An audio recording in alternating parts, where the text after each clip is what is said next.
শনিবাৰে পুৱা 7মান বজাত ডিফু চহৰৰ অন্যতম 13 নং ৱাৰ্ডত ৱাৰ্ড কমিছনাৰ চিমন ফাংছৰ নেতৃত্বত 17খন গাঁৱত চাফাই অভিযান কাৰ্যসূচী সমাগত কাৰ্বি যুৱ মহোৎসৱৰ মুখ্য অতিথি হিচাপে ৰাষ্ট্ৰপতি দ্ৰুপদী মুৰ্মুৰ ডিফু ভ্ৰমণৰ প্ৰতি লক্ষ্য ৰাখি ডিফু মিউনিচিপালিটি বোৰ্ডৰ চাফাই অভিযানেৰে বিশেষ তৎপৰতা গ্ৰহণ কৰা পৰিলক্ষিত হয়। আজি পুৱাৰ ভাগৰে পৰা ডিফু চহৰৰ অন্যতম 13 নং ৱাৰ্ডত ৱাৰ্ড কমিছনাৰ চিমন ফাংছৰ নেতৃত্বত চলে চাফাই অভিযান। ৱাৰ্ডখনৰ 17খন গাঁৱত গাঁওসমূহৰ পুৰুষ মহিলা যুৱক-যুৱতীসকলে হাতে হাতে ঝাৰু কুৰ টুকুৰি আদি লৈ গাঁওসমূহৰ বাটপথ চাফ চিকুণ কৰি তোলে। উল্লেখযোগ্য যে উক্ত চাফাই অভিযানত ৱাৰ্ডটোৰ কেইবাটাও আত্মসহায়ক গোটৰ সদস্যসকল উপস্থিত থাকে। জানিব পৰা মতে চাফ চিকুণতাৰ ক্ষেত্ৰত ডিফুৰ 13 নং ৱাৰ্ডে বিশেষ মৰ্যাদা লাভ কৰিছে বুলি জানিব পৰা গৈছে।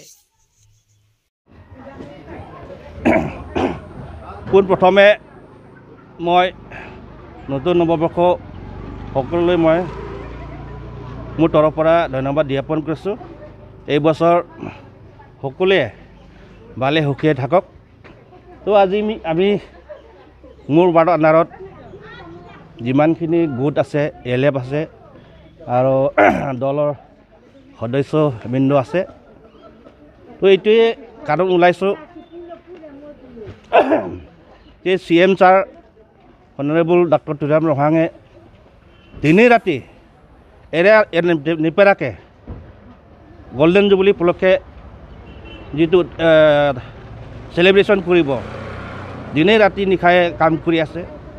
তো আমি নীৰৱকৈ থকাটো ভাল নালাগিব। তো সেইকাৰণে মই আদেশ দিছোঁ বা অনুৰোধ কৰিছোঁ, মোৰ আণ্ডাৰত 17টা গাঁও আছে, প্ৰত্যেকটা গাঁৱে চাফাই অভিযান কৰিছে। কিয় এই 50 বছৰ যিটো জুবলি প্ৰত্যেক গাঁৱে চাফাকৈ থাকে বা সেই 50 বছৰ যিটো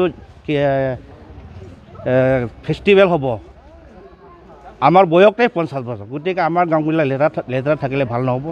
গতিকে আমি আজি দলে বলে ওলাইছোঁ, আমাৰখিনি ৱাৰ্ড আণ্ডাৰত যিমানখিনি লেতেৰা আছে আমি চাফাই যিমান পাৰে চাফাই কৰিম।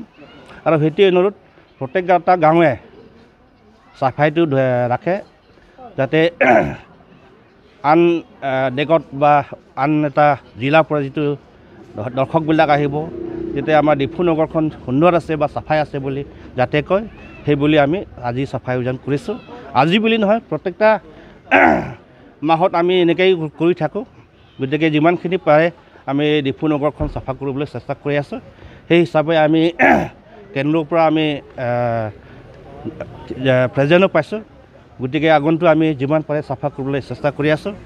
আৰু অনুৰোধ, এই ফেষ্টিভেলত সমগ্ৰ কাৰ্বি আংলংবাসী যাতে যে এই গল্ডেন জুবলি চাই, সেইকাৰণে মোৰ ফালৰ পৰা অনুৰোধ। গতিকে মানে আপোনাৰ এতিয়া কেই নম্বৰ ৱাৰ্ডৰ পৰা ষ্টাৰ্ট কৰিছে? আপোনাৰ ৱাৰ্ডটো কেই নম্বৰ পৰিছে?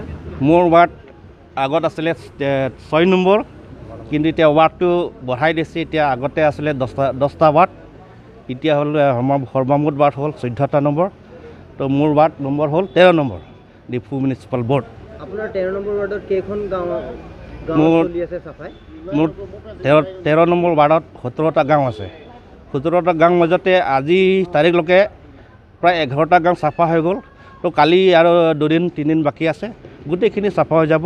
মই নিজেও তাত সহযোগ দি আছোঁ আৰু গাঁওসকলে বহুত ফূৰ্তিৰে কাম কৰি আছে। মানে গল্ডেন জুবলিৰ উপলক্ষে গোটেই চাফাই অভিযান চলি থাকিব। আৰু তাকে ৰাইজে ভাবিছে ৰাষ্ট্ৰপতি বাইদেউ আহিব, হেলিকপ্টাৰ দি আহিব, তেতিয়া দেখি পাব আমাৰ গাঁওবোৰ চাফাইকৈ যদি থাকে, আমাৰ বাইদেউজনীও ভাল লাগিব। এই বুলি চবেই চাফা কৰি আছে গাঁওবোৰ।